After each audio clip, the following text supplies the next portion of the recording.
Next Kaleshwaram corruption వాస్తవమే, కాంట్రాక్టర్లకు వేల కోట్ల అనుచిత లాభాలు, మోటార్ పంపుల సరఫరాలను అక్రమాలు, వాస్తవ ధర కన్నా 327% ఎక్కువ పేమెంట్ అట, మార్కెట్తో సంబంధం లేకుండా ధరలు ఫిక్స్, ఒక్కో మెగావాట్కు 60 లక్షల ఒప్పందం, నిర్మాణ సంస్థకు మాత్రం 2.57 కోట్ల చొప్పున లెక్కింపు, 4 ప్యాకేజీల వివరాలు ఇచ్చిన నాటి ప్రభుత్వం, మరో 17 ప్యాకేజీల వివరాలు ఇవ్వని అప్పటి సర్కారు, ప్రాజెక్ట్ అవకతవకలపై ఎత్తి చూపిన కాగంటూ ఒకరిని చూస్తా ఉన్నాం కదా. సో నెక్స్ట్ కాళేశ్వరం ప్రాజెక్టు కాంట్రాక్టర్లు కాసుల వర్షం కురిపించిందని కాగ్ తన ముసాయిదా నివేదికలో వెల్లడించింది. కాంట్రాక్టర్లు అడిగినప్పుడల్లా ప్రభుత్వ ఒప్పందాల్లో మార్పులు చేస్తూ వారికి వేల కోట్ల లాభాలు దక్కేలా వ్యవహరించిందని కాగ్ ఆరోపించింది.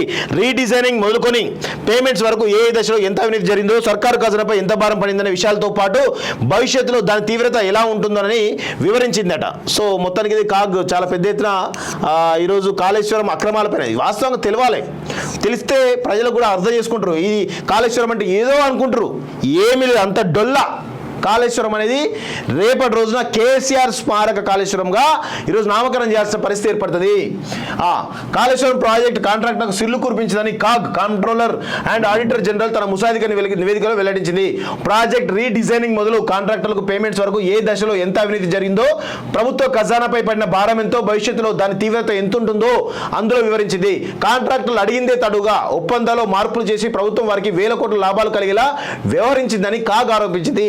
నివేదికలోని అనేక అంశాల్లో 4 ప్యాకేజీలు పరిశీలిస్తే అవినీతి లోతు ఎంతో ఇట్టే అర్థమైపోతుంది. లిఫ్టింగ్ మోటార్ పంపులు, ఈ ప్రాజెక్టులను మొత్తం 21 ప్యాకేజీలో ప్రభుత్వం 4 ప్యాకేజీల వివరాలు మాత్రమే ఇప్పటివరకు ఇచ్చిందట.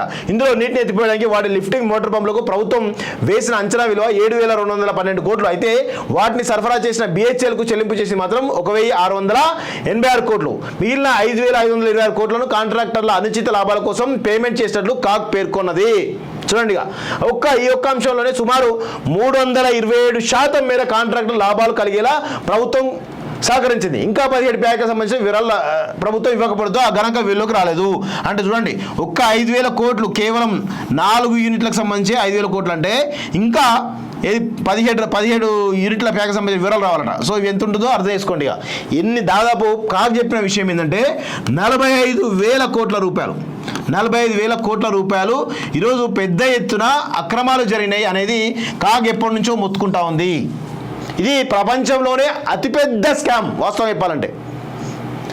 ఇంకా ఎందుకు ఆలోచన చేస్తున్నారో అర్థం కాని పరిస్థితి కనబడుతూ ఉంది. సో ఎస్టిమేషన్స్ పూర్తి వివరాలు ఇప్పుడు కూడా అందించాలి వాస్తవంగా. ఇప్పుడు మరి ఈ విజిలెన్స్ మొత్తం కూడా మరి ఆ డాక్యుమెంట్స్ తీసుకుంది, అవన్నీ కూడా వెరిఫై చేస్తే దీనిలో ఏం జరిగింది ఏంటిది అనేది తెలుస్తుంది. కాంట్రాక్టుల సిరుల పంట కాదు, ఇది కల్వకుంట్ల సిరుల పంట. కాళేశ్వరం అనేది కల్వకుంట్ల సిరుల పంట వాస్తవం చెప్పాలంటే. కాళేశ్వరం కల్వకుంట్ల చంద్రశేఖరరావు మరియు హరీష్ రావులకు సిరుల పంట పండిందని చెప్పేసి చెప్పవచ్చు వాస్తవంగా.